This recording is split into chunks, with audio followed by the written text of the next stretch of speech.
जालना जिल्ह्यातील तालुका अंबड येथे रात्रभर मुसळधार पावसाने झोडपल्याने नदी नाले भरून गेले आहे. शहागड पैठण रोड येथे पुलावरून पाणी जात असल्यामुळे वाहतूक ठप्प झाली आहे. त्यामुळे नागरिक पुलाच्या पलीकडे जाण्यासाठी आपले जीव धोक्यात धरून करत आहे प्रवास. शहागड पैठणकडे जाणाऱ्या पुलावरून पाणी वाहत आहे. रात्रीच्या मुसळधार पावसाने सर्व वाहतूक ठप्प झाल्याचे दिसून येत आहे.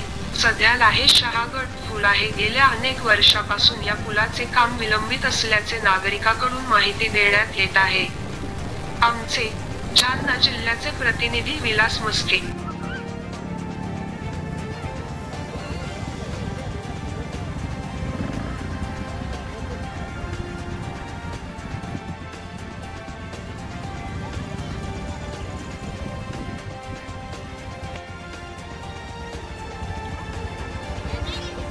जाऊन दे ना बाबा, जाऊन दे ना.